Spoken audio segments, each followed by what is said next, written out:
नमस्कार। Today Bihar news, today Hindustan के digital platform पर आपका बहुत बहुत स्वागत है। मैं हूं आपके साथ प्रकाश सिंह। मुजफ्फरपुर के कुरहनी विधानसभा सीट पर उपचुनाव को लेकर वोटिंग खत्म हो गई है।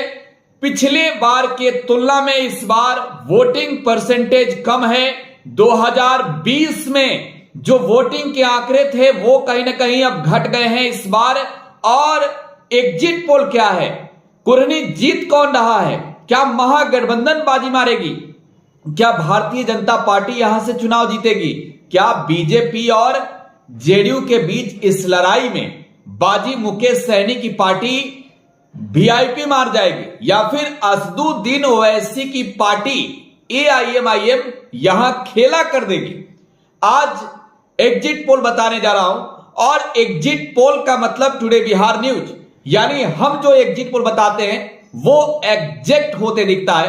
हालांकि फिर आपको कह रहा हूं, अभी जो एग्जिट पोल हम दिखाने जा रहे हैं ये एग्जैक्ट पोल नहीं है, क्योंकि नतीजे 8 दिसंबर को आने वाले हैं। 8 दिसंबर को मालूम चलेगा कि कौन जीता कौन हारा।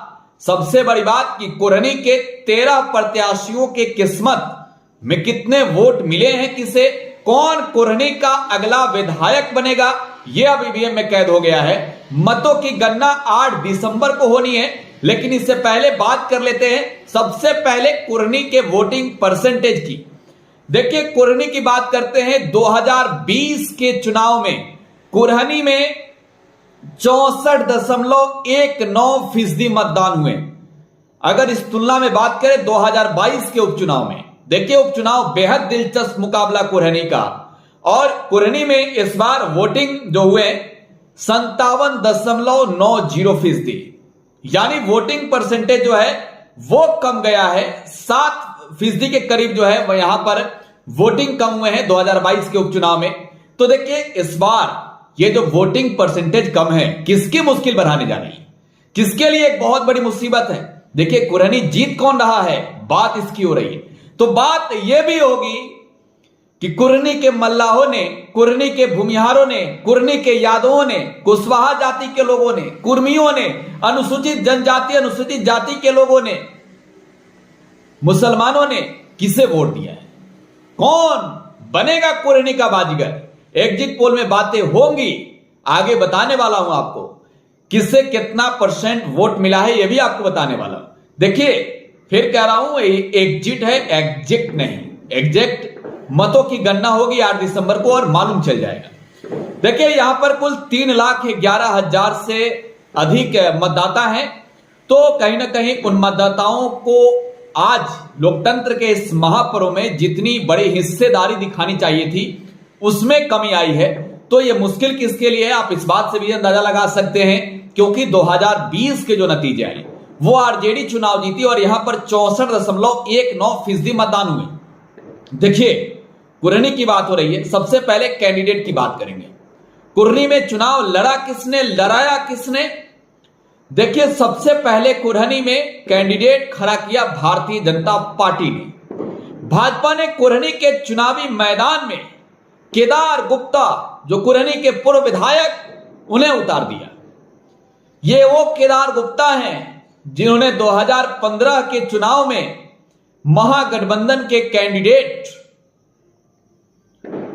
मनोज कुशवाहा को हराया था। अब आप सोच रहे होंगे मनोज कुशवाहा कौन, ये वो मनोज कुशवाहा है जिन्हें नीतीश कुमार ने फिर से 2020 में मैदान में उतारा है। बिहार सरकार में ये मंत्री रह चुके हैं। तो कुरहनी में ये दोनों लोग क्षेत्र का प्रतिनिधित्व कर चुके हैं। कुरहनी की जनता किनके विकास पर भरोसा जताती है यह भी आपको बताने जा रहा हूं, और नतीजे जब आएंगे तो स्पष्ट हो जाएगा।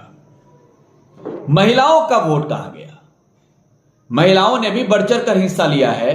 देखिए, महिलाएं आज घर से निकली और बड़ी संख्या में निकली। और हमने पहले भी कहा अपने रिपोर्ट्स में कि जो कुरहनी में वोटिंग हो रही है, जो सुबह से वोटिंग के आंकड़े हैं जिस तरीके से आ रहे हैं, वो कहीं ना कहीं शाम को रफ्तार थम गया, नहीं तो यह आंकड़ा पार कर जाता 2020 वाला। क्योंकि महिलाएं सुबह सुबह घर से निकली, पुरुष भी निकले, नौजवान भी निकले, लड़कियां भी निकली। पहले मतदान फिर जलपान चुनाव आयोग का स्लोगन होते दिख रहा था, स्पष्ट तौर पे दिख रहा था कुरहनी में। तो देखिए, कैंडिडेट की बात हो गई भाजपा और जेडीयू की। मुकाबला चल रहा था, बेहद दिलचस्प मुकाबला था, लेकिन इस मुकाबले को कांटेदार, दिलचस्प, बयानबाजीदार बना दिया मुकेश सहनी ने।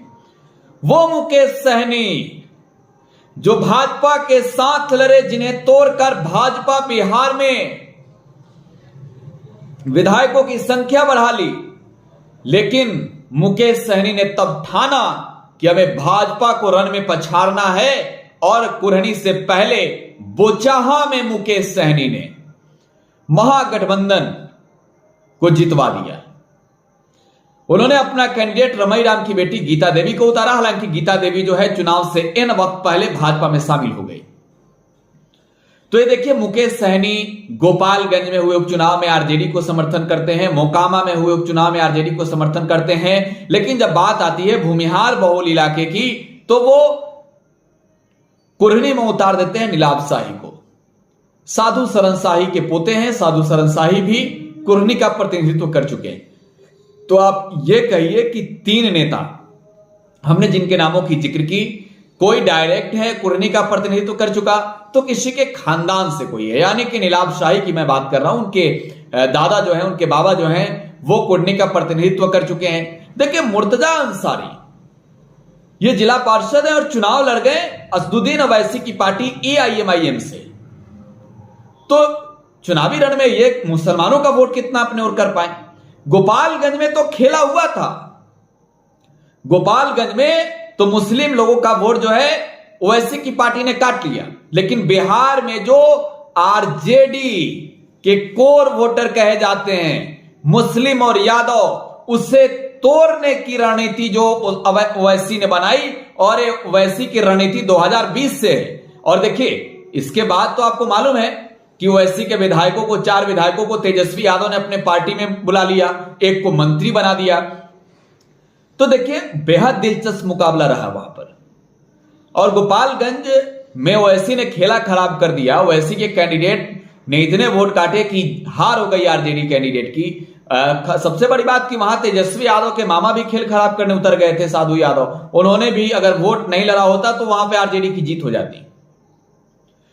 देखिए, एग्जिट पोल की बात हो, किसे कितनी वोट मिले इसकी बात हो, उससे पहले बात होनी चाहिए जातीय आंकड़ों की। तो ग्राफिक्स के जरिए देखिए, कुरहनी में स्वर्ण जाति के 45,000 लोगों की वोट है, कुशवाहा जाति के 40,000, साहनी के 25,000, वीआईपी, माफी चाहता हूं, वीआईपी कह रहा हूं, यहां पर वैश्य के 33,000, यादव के 23,000, मुस्लिम के 22,000, यहां पर कुर्मी जाति के लोगों की भी अच्छी खासी वोट है। अनुसूचित जाति और अनुसूचित जनजाति के वोटरों की आबादी 19% है। यह कुरहनी का जातीय आंकड़ा है। अब जरा देखिए, कुशवाहा जाति से आने वाले मनोज कुशवाहा मैदान में है, वैश्य जाति से आने वाले केदार गुप्ता मैदान में है, स्वर्ण जाति से आने वाले नीलाभ शाही मैदान में है, मुस्लिम जाति से आने वाले मुर्तजा अंसारी मैदान में है। आखिर वोट बटा है या फिर वोट पार्टी के नाम पर गया है या कैंडिडेट के नाम पर गया है? देखिए, एग्जिट पोल जिसका इंतजार आप कर रहे थे, कुरहनी में जो वोटिंग हुए हैं 57.9%। अगर बात करें वहां वोटिंग परसेंटेज की, किसे कितना वोट मिलता नजर आ रहा है, तो ग्राफिक्स के जरिए ही आपको दिखाएंगे। देखिए, यहां पर महागठबंधन जीतते नजर आ रही है।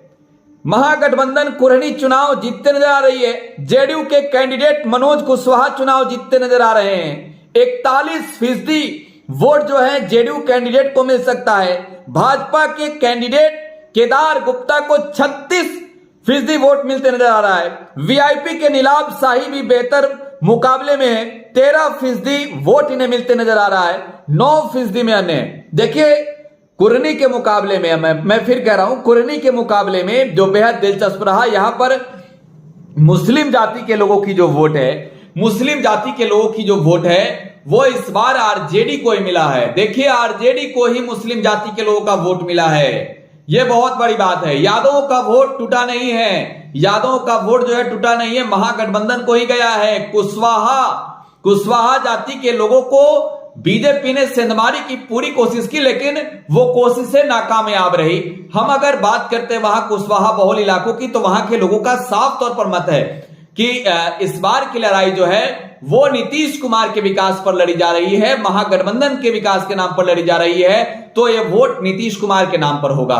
देखिए यहां पर हमने एग्जिट पोल बता दिया है, कुरहनी महागठबंधन चुनाव जीतने जा रही है, नीतीश कुमार की पार्टी चुनाव जीतने जा रही है। देखिए अहम भूमिका महिलाओं ने अदा किया है, मुस्लिम जाति के लोग अदा कर रहे हैं और यादव भी बहुत बढ़ चढ़ कर भूमिका निभा रहे हैं। रामसूरत राय का पत्ता फेल है, नित्यानंद राय का पत्ता फेल है। बीजेपी को जो वोटें मिल रही है, केदार गुप्ता को जो वोट मिलते नजर आ रही है, ये वोट कहीं ना कहीं आप समझ लीजिए कि चिराग के बल पर बढ़ा है। चिराग के नाम पर और वोट बढ़े हैं, भूमिहार के नाम पर नीलाभ शाही बेहतर प्रदर्शन कर रहे हैं। साहनी जाति के लोगों की वोट की जब बात होती है, देखिए साहनी का वोट जो है तीनों दलों को मिला है। साहनी जाति के लोगों का वोट जो है तीनों दलों को मिला है, मुकेश साहनी को भी मिला है और साहनी समाज का वोट जो है वो जेडीयू के कैंडिडेट को भी मिला है। और इतना ही नहीं, भारतीय जनता पार्टी को भी वोट मिला है। कुशवाहा में भी सेंधमारी हुई है। हमने कहा स्वर्ण जो है, देखिए जब स्वर्ण की बात करते हैं, देखिए नीलाभ शाही जो है प्रदर्शन तो कर रहे हैं बेहतर, लेकिन भूमिहारों का वोट पूरी तरीके से उन्हें नहीं मिला है। भूमिहारों का वोट जो है नीलाभ शाही को पूरी तरीके से नहीं मिला है, भूमिहार वोट भी बटा है। और अगर बात तुलना में करें तो जेडीयू के अपेक्षा जो है अधिक वोट जो है भूमिहारों का, सवर्णों में अगर बात करें राजपूत जाति के लोगों का, ब्राह्मण जाति के लोगों का, तो सवर्णों का वोट जो है गया है, कन्वर्ट हुआ है भारतीय जनता पार्टी की ओर भी। तो ये कह सकते हैं कि वोट सभी के वोट सवर बटे हैं, लेकिन हाँ नीतीश कुमार के नाम पर, तेजस्वी यादव के नाम पर यहां जो वोटिंग हुई है, ये जो आप जो देख रहे हैं परसेंटेज में जो आप देख रहे हैं मार्जिन जो देख रहे हैं, वो मार्जिन कहीं ना कहीं भारतीय जनता पार्टी के लिए मुश्किल वाली मार्जिन है। क्योंकि आप समझ रहे हैं कि भाजपा ने जिनके बल पर यहां पर खेला खराब करने की कोशिश की, यहां भाजपा का खेला जो है मुकेश सहनी ने खराब कर दिया। भारतीय जनता पार्टी का खेला मुकेश सहनी ने खराब कर दिया है। नतीजों पर गौर किया जाएगा। 8 दिसंबर को जो नतीजे आएंगे, फिर कह रहा हूं महागठबंधन चुनाव जीत रही है कुरहनी से।